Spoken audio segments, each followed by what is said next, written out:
जय भीम आप सभी को। आप सबका धम्मावेव पे बहुत बहुत स्वागत है। Welcome to Dhammawave. आप सबको पता है कि हमारा धम्मावेव हर संडे को लाइव प्रोग्राम दिखाता है, जिसमें यहाँ पे कॉल नंबर भी दिया हुआ है जो लाइव कॉल आपका रहता है। अगर आपका कोई भी प्रश्न हो, कोई क्वेरीज हो, तो आप इस कॉल के द्वारा अपने बात को रख सकते हैं। इसके साथ यहाँ आपको ईमेल आईडी भी दिखेगा, धम्मावेव्स ऑफिशियल @gmail.com। ट्विटर आईडी भी यहाँ पे दिया हुआ है, तो आप अपना जो भी प्रश्न है, जो भी बात है, आप यहाँ पे रख सकते हैं। इसके साथ साथ आप follow us on the Instagram Dhammawaves, ये आपके लिए हमेशा ओपन रहता है, खुला रहता है। Subscribe our YouTube channel Dhammawaves. जो आज अगर रविवार है, हमारा लाइव प्रोग्राम हो रहा है, तो बुधवार को ये यूट्यूब पे भी लाइव दिखाया जाता है। यूट्यूब के आप आज का प्रोग्राम दिखाया जाएगा। हमारा डिस्क्लेमर ये है कि धम्माविस पे हर बोलने वाला अपनी बात के लिए खुद जिम्मेदार है। इसके लिए धम्माविस जिम्मेदार नहीं। हमारा मकसद बुद्ध धम्म और बाबा साहेब के मिशन का प्रचार प्रसार करना है, ना कि किसी के भावना को ठेस पहुंचाना। आ, ये हमें बताने में बेहद खुशी भी हो रही है कि हमारा हर महीने के आखिरी संडे को हमारा लेडीज का प्रोग्राम होता है। तो आज हमारा स्पेशल लेडीज का प्रोग्राम है। तो जिसमें हमारे लेडीज के प्रोग्राम में जो भी भिक्कुनी आती है वो तो लेडीज ही रहती है। हमारे गेस्ट स्पीकर आते हैं वो भी लेडीज रहते हैं। तो जैसे आप पोस्टर में देख पा रहे होंगे कि हमारे वेनरेबल भिक्कुनी संगमित्रा जी है, जो भोपाल से है। तो वो आज हमें धम्म देशना देने वाले थे, the laws of nature and nature's law from the view point of Dhamma. मतलब प्रकृति के नियम और कुदरत का कानून धम्म के दृष्टिकोण से। तो बहुत अच्छी बात धम्म देशना के माध्यम से वो हमें बताने वाले थे। लेकिन अचानक बहुत दुखद ऐसी घटना हो गई कि उनकी ब्रदर इन लॉ, उनकी जीजाजी की हार्ट अटैक से डेथ होने की वजह से आज वो हमारे साथ जुड़ नहीं पाए। तो बहुत जल्दी ही वो हमारे साथ जुड़ेंगे। लेकिन हम इनके अलावा आज हमने वक्त के हिसाब से ध्यान में रखते हुए हमारे वेनरेबल सुमना जी है, जो अय्या जी वेनरेबल बिक्कुनी सुमना जी है, आज हमें धम्म देशना देंगे। तो उनका टॉपिक रहेगा दान देने के फायदे। इसके बारे में बहुत अच्छी जानकारी आज वो हमें देंगे। तो बिक्कुनी संगमित्रा जी जो है, वेनरेबल बिक्कुनी संगमित्रा जी, इनके साथ जो दुखद घटना हुई है, हम उनके दुख में शामिल है। हमारी पूरी धम्मावेव की टीम की तरफ से उनके जीजाजी को हम श्रद्धांजलि अर्पित करते हैं। आज हमारे साथ रिसोर्स पर्सन के इसमें गेस्ट स्पीकर के रूप में आप देखेंगे कि बहुत ही कामयाब, बहुत ही कार्यकुशल ऐसी एक अच्छी लेडीज, अच्छी महिला, कार्यक्षम महिला हमारे साथ जुड़ी हुई है। तो जो है मिसेस नम्रता चड्ढा जी, जो बहुत ही एक्टिव है। तो उनका जो विषय है वर्तमान भारत में उपभोक्तावाद और महिलाओं की स्थिति बनाम महिलाओं के संवैधानिक अधिकार। तो ये बहुत ही महत्वपूर्ण विषय है जिनके ऊपर वो डिटेल हमें जानकारी देंगे। आज हम आपको बता दें कि इसके साथ जब वो अपनी बात रखेंगे तो हमारी सब महिला जो जुड़ी हुई है, उनको बहुत अच्छी बातें आज उनके ज्ञान में बढ़ोतरी करेंगी। हमारा प्रोग्राम आज का लाइव है और अभी हम अपने प्रोग्राम के दो सेगमेंट होते हैं। पहला जो सेगमेंट होता है वो धम्मदेशना का रहता है, और धम्मदेशना वेनरेबल भिकुनी के द्वारा होता है। तो हम सबसे पहले वंदन करते हैं और हमारे आज के वेनरेबल भिकुनी सुमना जी को इनवाइट करेंगे। आप अपने हाथ जोड़े, put your palm together now. नमो तस्स भगवतो अरहतो सम्मा संबुद्दस्स। नमो तस्स भगवतो अरहतो सम्मा संबुद्दस्स। नमो तस्स भगवतो अरहतो सम्मा संबुद्दस्स। वेंडेबल बिकुनी सुमना जी, हम आपको वंदन करते हैं, नमन करते हैं। और हम आपके बारे में बताना चाहते हैं कि आप जो है वो कर्नाटका से है, और आपके एजुकेशन के बारे में हम आपको सबको रूबरू करा देते हैं कि का एजुकेशन जो है वो M.Com, MBA, MA economics and Pali language में हुआ है। M.Phil आपका पाली में हुआ है। साथ में आप अभी नेट पास तो है और अभी पीएचडी भी करने जा रहे हैं। तो हम आपको बहुत बहुत शुभकामना देते हैं कि आपका पीएचडी जल्दी हो जाए। एंड आप जो अभी फिलहाल रह रहे हैं संकल्प मोनेस्ट्री, केरिन बंगला, जो विलेज केरी बंगला में है, और वो कलबुर्गी डिस्ट्रिक्ट में है, स्टेट है कर्नाटका। तो आप बहुत ही अच्छा कार्य कर रहे हैं, आप बधाई के पात्र हैं, क्योंकि आप अपना पूरा समय पूरा डेडिकेशन के साथ अपने कार्य में दे रहे हैं। तो आप जो है धम्मा ट्रेनिंग सेंटर वहाँ चला रहे हैं, धम्मा स्कूल एंड अनागरिका और सामनेरी ट्रेनिंग सेंटर भी आप वहाँ चला रहे हैं। हम आपके यहाँ आए थे, हमने देखा कि आपको कितनी दिक्कतें जाती है, कितनी मुश्किलें होती है, फिर भी आप किसी भी तरह से पीछे न हटते हुए अपने कार्य को आगे बढ़ाती है। हम इस कार्य के लिए बहुत बहुत आपको बधाई देते हैं, बहुत सारी ढेरों शुभकामना देते हैं कि आपका मकसद, आपका जो उद्देश्य है, बाबा साहब के विचारों को और तथागत गौतम बुद्ध के विचारों को जन जन तक पहुंचाने का, वो बहुत जल्दी ही सफल हो जाए। तो आज हमारे साथ हमारे भिक्खुनी सुमना जी जुड़े हुए हैं, जिनका विषय बहुत ही महत्वपूर्ण है कि दान देने के फायदे। तो वो दान देने के फायदे क्या है, कहाँ से शुरुआत हुई, और किस तरह से लोगों को इस कार्य में शामिल होना चाहिए, इसके बारे में वो धम्मदेशना के माध्यम से हमें मार्गदर्शन करेंगे। तो आपका बहुत बहुत स्वागत है वेंडरेबल भिक्खुनी सुमना जी। आप हमें धम्मदेशना दीजिए, आपको हम निवेदन करते हैं। धन्यवाद।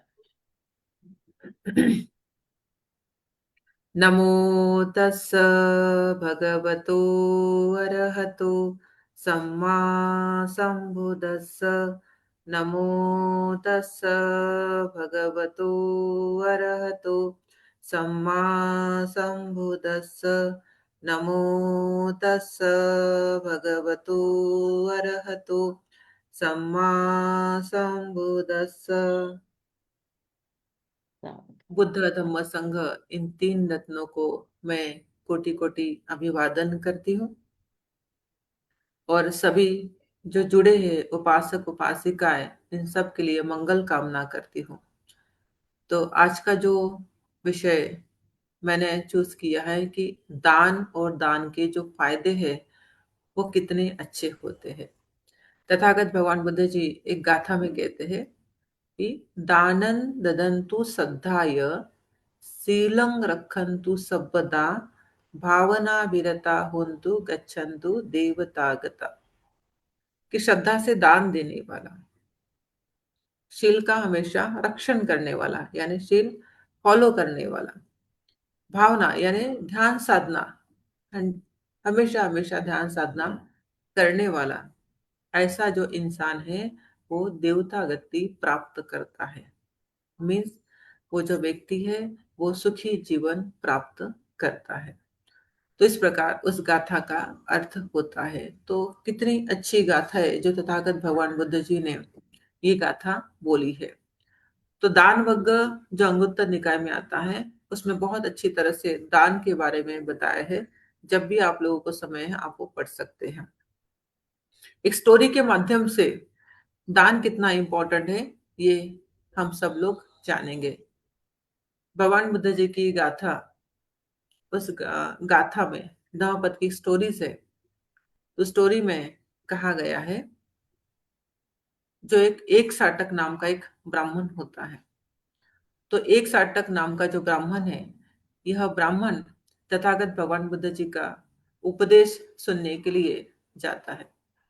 और उपदेश सुनने के लिए जाता है, जाने के बाद बहुत सारे लोग, जैसे तथागत भगवान बुद्ध जी के उस समय फूल होते हैं या कोई गंध होता है, उस समय वो डोनेशन कर देते थे। बहुत सारे लोग जो है होते हैं उस समय वस्तु का भी संघ को डोनेशन करते थे। अब इसके मन में आया कि ये सभी लोग डोनेशन कर रहे हैं, दान दे रहे हैं, संघ को दान कर रहे हैं, भगवान बुद्ध जी को दान कर रहे हैं, तो मैं भी क्यों ना दान करूं। तभी उस समय ठंडी का सीजन था, वो एक कंबल ओढ़ के गया था। अभी वो तो इतना गरीब था तो वो कंबल ही उसके पास एक थी। तो उसके मन में आया ये जो कंबल है वो मैं दान करता हूँ।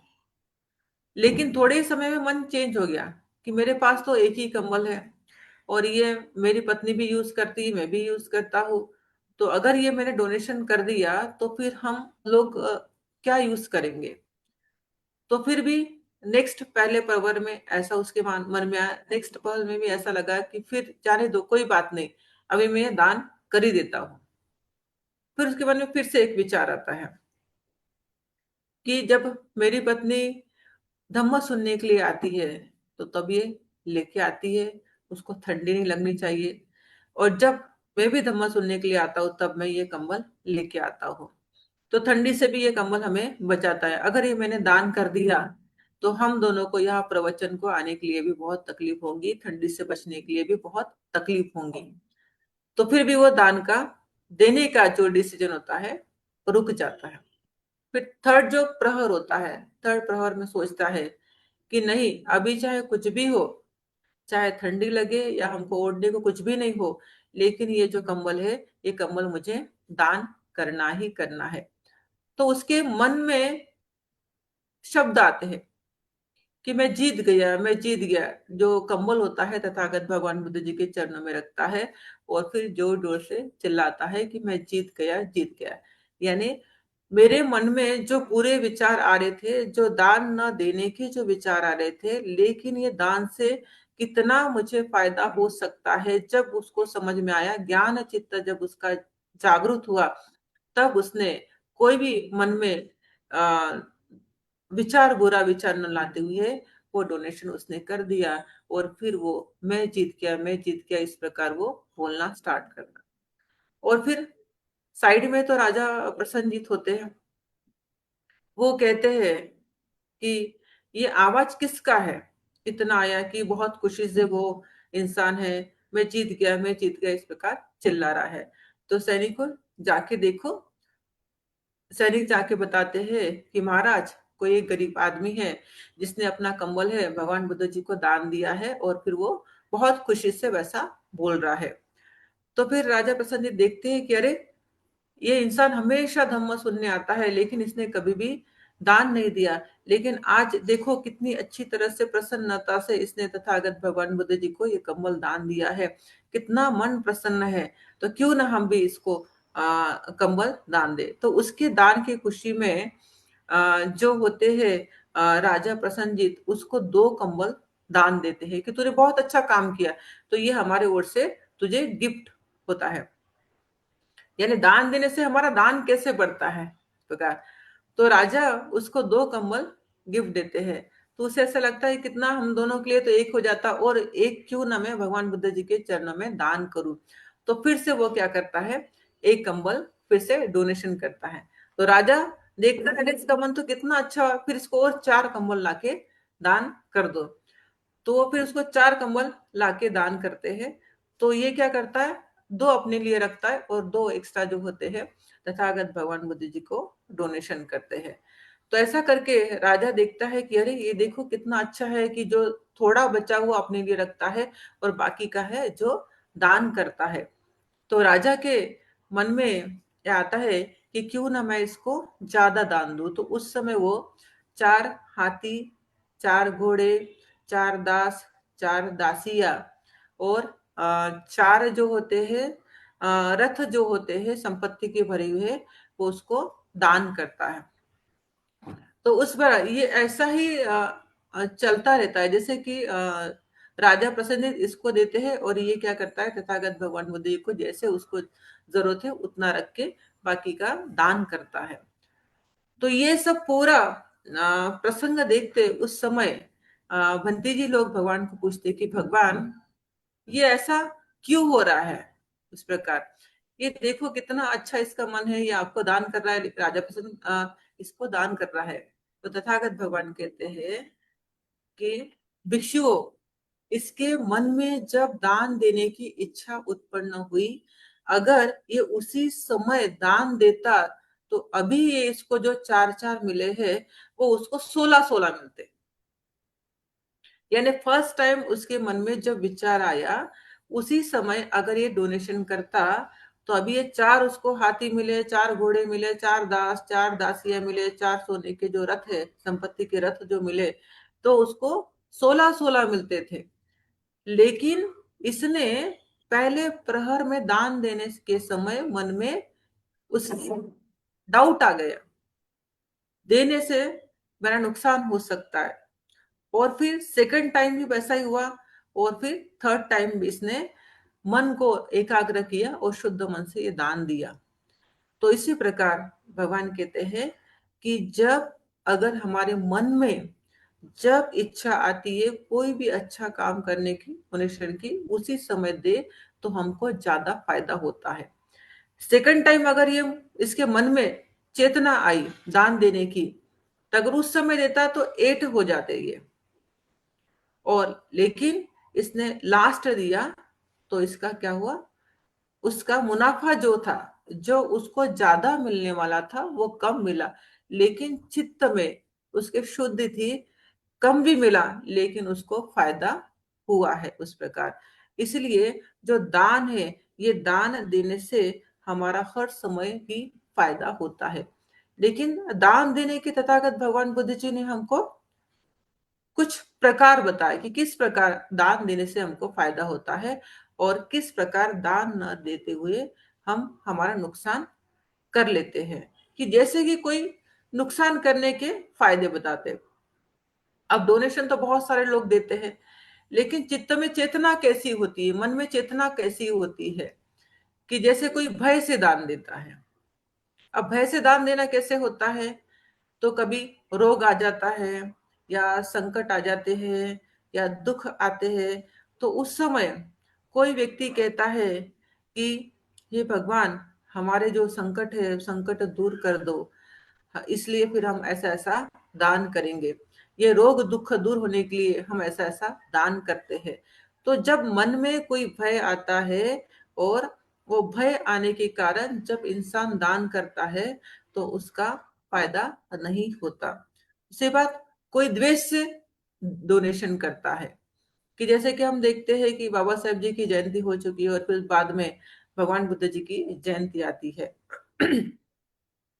तो जब कुछ लोग जाते हैं कि हमें दान दे दो, फिर दान देने से जयंती हम अच्छी कर पाएंगे, तो कहते हैं अभी तो लास्ट है बाबा साहेब जी जयंती को तो दान दे दिया हम लोगों ने आपको, अभी फिर से आप लोग अभी दान मांगने आ रहे हैं। और फिर ऐसा ही द्वेष करके भगवान बुद्ध जी के जयंती को अभी कुछ ना हो, अभी आ ही गए हैं आप लोग तो ठीक है, ऐसे तो जाने वाले नहीं है, तो फिर जो 500 है तो 1000 लेके चले जाओ। यानी मन में इच्छा नहीं है, इच्छा न होते हुए गुस्से से दान करता है, तो उसका भी कोई फल नहीं होता, क्योंकि चित्त में शुद्धि नहीं होती है।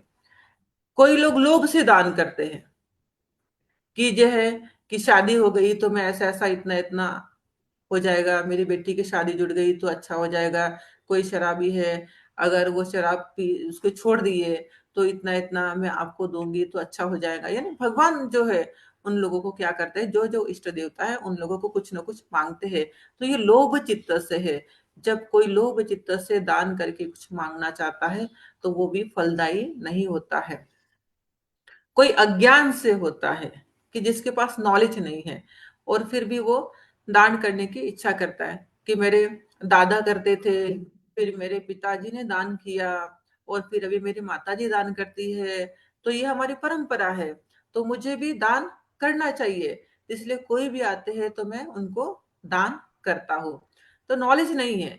ये जो भय से दान करता है, जो द्वेष से दान करता है, लोभ से करता है, अज्ञान से जो दान करता है, ये दान करने में कोई शुद्ध चेतना नहीं होती, किसी की भलाई की चेतना नहीं होती है, और इसीलिए ये दान का कोई फल हमें नहीं मिलता। जिस प्रकार कोई ऐसी जमीन है जो निपज जमीन है, जिसमें उपजाऊ नहीं है, जिसमें समतलता नहीं है, उच्च और नीच ऐसी जमीन है, जिसमें पानी आने का रास्ता है लेकिन पानी जाने का रास्ता नहीं है, जिसमें ज्यादा पत्थर है, और ऐसे जमीन में जब हम बीज डालते हैं तो उस समय वो जो बीज है अच्छी फसल नहीं देता, हमें नुकसान होता है। उसी प्रकार ऐसे जो व्यक्ति मन से दान करता है तो उसको कोई फायदा नहीं होता। तो दान किस प्रकार करना चाहिए, तथागत भगवान बुद्ध जी ने कहा है कि जिसके मन में श्रद्धा होती है, जिसके मन में ज्ञान है, जिसके मन में ज्ञान का चित्त है कि इस दान देने से मुझे सोतापट्टी फल प्राप्त हो, अनागामी फल प्राप्त हो, या सकदागामी, तो ऐसे ही निर्वाण के प्राप्ति के लिए होता है तो वो फलदायी हो, जिसके मन में खुशी है, प्रसन्नता होती है। तो ऐसा जब दान देते हैं तब उसको अच्छा फायदा होता है। जैसे कि कोई जमीन है, समतल जमीन है, और समतल जमीन में जब बीज बोया जाता है और उस जमीन में कोई उतार चढ़ाव नहीं होता है, पानी आने का भी रास्ता, पानी जाने का भी रास्ता होता है, और ऐसे अच्छी जमीन में जब बीज डालते हैं तो तब हमको ज्यादा फसल आती है। तो उसी प्रकार जो दान है वो दान समय पर देने से हमें ज्यादा फायदा होता है। और दान देने से क्या होता, हमारे अपने मन में जो कंजूसी है, जो स्वार्थपना है, जो अहंकार होता है, तो ये सब क्या होता है, दूर होता है, और हमारा मन खुशी होता है, प्रसन्न होता है, अ, संतुष्टि होता है। तो ये मन में अच्छी अच्छी बातें उत्पन्न होती है। दान न देने में कंजूसी उत्पन्न होती है, तो ये कंजूसी बुरा एक विचार होता है। तो इसी प्रकार हमारे मन में जब कोई क्रोध आता है तो क्रोध क्या करता है, किसी को नष्ट ही करता है। जब खुशी आती है तो खुशी से किसकी हानि नहीं होती है, सभी को सुख सुख ही पसंद होता है। तो वैसा ये दान का फायदा होता है कि जैसे कि हम चाहते हैं ये जो दान हम जिस प्रकार करते हैं तो उस समय फायदा कैसे होता है, अपना भी मन शांत होता है, घर में रहने वाले लोगों का भी मन शांत। जब हम मन शांति हमारी है तो फिर सब में शांति है। अगर हम दुखी है तो सभी लोग दुखी है, सभी फैमिली में दुख आता है। इसलिए फर्स्ट हम खुश होते हैं, फैमिली में खुशी आती है। दूसरा, समाज का कल्याण होता है, देश का कल्याण होता है। दान देने से अगर हम किसी कोई पढ़ाई करने वाला व्यक्ति है, पढ़ाई करने वाले व्यक्ति को अगर कोई हम फी दे देते हैं या नोटबुक्स दे देते हैं, पेन दे देते हैं या उसकी जरूरत की वस्तु दे देते हैं, तो क्या होता है, वो उसका यूज करके आगे बढ़ सकता है, पढ़ाई कर सकता है। तो हम ऐसा किसी को हेल्प कर सकते हैं कि जिसके कारण समाज का भी कल्याण होता है। दान देने से देश का भी कल्याण होता है कि जैसे कि अभी बहुत सारा कभी कभी फ्लड आ जाती है, बाढ़ आ जाती है, भूकंप आ जाता है, तो उस समय जो ऐसे लोग हैं कि जहाँ रोटी नहीं मिलती, जिनको जो है बाढ़ से यानी घर टूट गए हैं, तो ऐसे लोगों के लिए अगर हम सपोर्ट भेजते हैं थोड़ा, तो उस समय हम देश का भी कल्याण कर सकते हैं। हमारे पास जो भी कुछ चीज है तो वो चीज हम वहां उनको भेज के, जैसे कि कोई फूड है वहां भेज के हम उनको डोनेशन दे के उनको भूख से बचा सकते हैं। तो अलग अलग प्रकार के दान होते हैं। तथागत भगवान बुद्ध जी ने ये दान के बारे में बताया है कि दान हम 3 प्रकार के दे सकते हैं, खुद के कल्याण के लिए यानी धर्म आगे बढ़ाने के लिए, और समाज के कल्याण के लिए, देश के कल्याण के लिए। तो धर्म बढ़ाने के लिए कैसा होता है दान, कि जैसे कोई भिक्खु भिक्खुनी को सिखाने के लिए दान देते हैं कि देखिए माता जी, भंते जी, हमारे इंडिया में तो ट्रेनिंग सेंटर नहीं है, अगर आप बाहर देश में जाना चाहते हैं तो वहां कितना खर्चा होता है, तो हम आपका वहां का खर्चा देने के लिए तैयार है, आप आगे बढ़ाइए, आप अच्छे धर्मगुरु पढ़ेंगे तो समाज को धर्म का मार्ग आप अच्छा बता सकते हैं। तो इस प्रकार कोई दूसरा ऐसा कहता है कि हम आपको रूम बना के देते हैं जहां आप ध्यान साधना कर सकते हैं, हम आपको कुछ लैपटॉप दे सकते हैं कि जब प्रोजेक्टर से आप लोगों को धर्म सिखा सकते हैं, या अलग अलग समाज को धर्म को बढ़ाने के लिए इस प्रकार का दान होता है। तो इस प्रकार भगवान बुद्ध जी ने दान की जो व्याख्या की है, तो ये दान के व्याख्या से हमारा हमेशा कल्याण ही कल्याण होता है। तो इसलिए आप सब लोग ये समझिए कि ये डिटेल, बहुत डिटेल्स होता है, लेकिन हमारे पास इतना समय नहीं है कि हम ये जो दान है ज्यादा डिटेल में यहाँ डिस्कस कर सके। तो बस ये स्टोरी से और कुछ मैंने आपको जो उदाहरण बताए हैं, इससे आप जान सकते हैं कि दान हमारे लिए कितना इम्पोर्टेंट होता है। कि उससे भी बड़ा दान और एक दान होता है कि हम हमारे अंदर का गुस्सा दान दे दे, हम हमारे अंदर की बुराइयां दान दे दे, हम हमारे अंदर जो भी बुरे विचार है वो भी दान कर दे, ताकि हमने हमारे अंदर के ये सब दान कर दिए बुरा बुरा, तो हमारे अंदर क्या होगा, अच्छा ही अच्छा होगा ना। तो उसी प्रकार तथागत भगवान बुद्ध जी ने बताया, एक आदमी उनके पास आता है, कहता है कि भगवान मेरे पास तो कुछ भी दान देने के लिए नहीं है। तब भगवान उससे कहते हैं कि देखो, तुम तुम्हारा गुस्सा या दान दे दो, तुम तुम्हारा लोभ या दान देके चले जाओ, तुम तुम्हारा दुख या दान देके चले जाओ। अब जब ये बुराई तुम्हारे अंदर से निकलेंगी तो तुम्हारे अंदर क्या होगा? शुद्ध चित्त होगा, शुद्ध मन होगा, अलोभ होगा, अद्वेष होगा, अमोह होगा, और तुम ज्ञानी बन सकते, दुख मुक्त हो सकते हैं। तो ये भी एक ज्ञान का मार्ग है। तो जिन जिन लोगों के पास जो जो है, वो लोग वैसे वैसे प्रकार दान करके खुद को खुशी में रख सकते हैं, और खुद का जीवन, समाज का जीवन और देश का जो है कल्याण कर सकते हैं। तो आज के दिन मेरी यही आप सब लोगों के लिए देशना थी। तो मेरी देशना मैं यही समाप्त करती हूँ। सबका कल्याण हो, सबका मंगल हो। साधु साधु साधु। बहुत बहुत शुक्रिया। आपने हमारे लिए बहुत अच्छा जो विचार हमारे सामने रखे, दान देने के फायदे, क्योंकि बहुत हमारे समाज में ऐसे लोग हैं जिनको दान देने का महत्व भी नहीं पता। और आपने जो उदाहरण दिए सच में वो वास्तविक है। तो अभी ना मेरे मन में एक क्वेश्चन आ रहा है कि जैसे जी। दान देने की, जैसे आपने बताया कि दान का महत्व बताया, दान के फायदे भी बताए, तो एक मुझे ऐसा पूछना था कि वित्तीय दान और धम्म दान, इसमें क्या अंतर है? वित्तीय दान में आर्थिक जो दान होता है, ये दान देने से, जैसे कि अगर किसी ने पैसे दे दिए तो हम उसको पढ़ाई के लिए खर्च कर सकते हैं, ट्रैवल में जाने के लिए खर्च कर सकते हैं, दवाइयाँ में खर्च कर सकते हैं।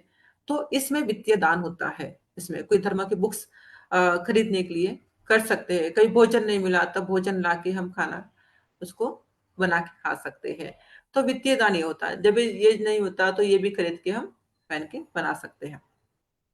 धम्म का दान, धम्म का दान इसका अर्थ ऐसा होता है कि जो भव चक्र से मुक्ति प्राप्त करता है, कि धम्म के दान से। क्योंकि पैसा देने से तो एक लाइफ ठीक हो गई, लेकिन जो जन्म और मृत्यु जो चक्र है, ये चक्र हटाने के लिए ही धम्म का ज्ञान देना, उसको धम्म का दान कहते हैं। जो तथागत भगवान बुद्ध जी ने जो धम्म बताया है, वो लोगों को बांटना, तो उसको धम्म का दान कहा जाता है। तो जो इंसान धम्म सुनता है, धम्म आचरण करता है तथागत भगवान बुद्ध जी ने दिया हुआ, तो वह इंसान कभी सोतापन्न अवस्था प्राप्त कर सकता, कभी अनागामी, कभी सकदागामी, कभी अनंत बन सकता है। और ऐसा व्यक्ति सभी प्रकार के भव चक्र से मुक्त होता है, अनंत होता है। तो ये फिर से रीबर्थ नहीं लेता। तो ये धम्म के दान से होता है। जी जी, सच में बहुत अच्छा आपने इसका विश्लेषण किया है। आपका हम पूरी धमावे की टीम की तरफ से तहे दिल से शुक्रिया अदा करते हैं। इसलिए क्योंकि जैसे मैंने आपको बताया कि हमारे साथ आज वेनरेबल भिक्खुनी जो संघमित्रा जी ज्वाइन होने वाले थे धम्म देशना के लिए, लेकिन अचानक वो अनहोनी हो गई। फिर भी आपका बिजी शेड्यूल, आप कर्नाटका से पुणे गए और पुणे में भी आपका बिजी शेड्यूल, फिर भी आपने हमको समय दिया और धम्म देशना के माध्यम से इतना अच्छा मार्गदर्शन किया। इसलिए हमारी पूरी धमावे की टीम की तरफ से हम आपका बहुत बहुत धन्यवाद बोलते हैं। हम आपको बहुत बहुत शुक्रिया अदा करते हैं। और आप हम अगर आपके पास समय है तो आप हमारे साथ ऐसे ही हमारे कार्यक्रम में, प्रोग्राम में जुड़े रहिए।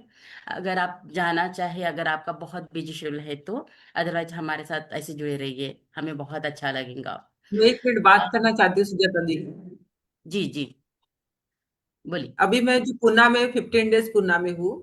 जी। 15 डेज एवरी ईयर हम वर्षावास खत्म होने के बाद जो भिक्खुनी संघ है, ओनली भिक्खुनी संघ, उस हम्म। भिक्खुनी संघ को हम संघदान का कार्यक्रम रखते हैं। क्योंकि ऑल ओवर इंडिया में ऐसा कार्यक्रम कभी भी नहीं होता, कहीं भी नहीं होता। तो पूना में हम करते हैं, क्योंकि बहुत सारे लोगों को भिक्खुनियों के बारे में अवेयरनेस ही नहीं होता है। तो भिक्खुनियां कितने कष्ट से लेती है, क्योंकि एक लेडीज को बाल काटना बहुत कठिन होता है ना। अगर वो जी यंग भी हो तो उसको बाल काटना, सन्यासी बनना बहुत कठिन होता है। अगर वो मिडल एज में भी हो, ओल्ड लाइफ में भी हो, बाल काटना, निकलना बहुत कठिन होता है। लेकिन ऐसी जो महिलाएं हैं जिन्होंने अपना घर छोड़ा, और घर छोड़ने के बाद बौद्ध सन्यासी बनी, और अपना जीवन सुधार के औरों को कल्याण के लिए वो मार्गदर्शन करती है। तो ऐसे सन्यासियों के लिए हमारा ये 9 नवंबर का हमारा प्रोग्राम है, ये प्रोग्राम भी आप लोग जो भी पुणे के हैं, आपके यहाँ कनेक्टेड है, या फिर आपके रिलेटिव होंगे, मित्र परिवार होंगे, तो आप वो प्रोग्राम को आ सकते हैं। कामशेत में प्रोग्राम रखा है 9 नवंबर को संडे को, तो डॉक्टर बाबा साहेब अम्बेडकर सभागृह में, तो आप सब लोग ज्वाइन हो सकते हैं। तो भिक्खुनी संघ को सपोर्ट करने के लिए बहुत अच्छा होगा, क्योंकि उनको बहुत अच्छा लगता है, क्योंकि जब कोई एक लेडीज को सपोर्ट करता है तो बहुत अच्छा फील होता है, पूरे कुटुंब मतलब फैमिली को सपोर्ट करने जैसा होता है। तो ऐसा हमारा अच्छा कार्यक्रम है, बड़ा कार्यक्रम है, सभी लोग आप उसमें आके ज्वाइन कर सकते हैं। ठीक बहुत है, ये जरूर बताना। जरूर आप उसका अगर ऑनलाइन लिंक होगा ना तो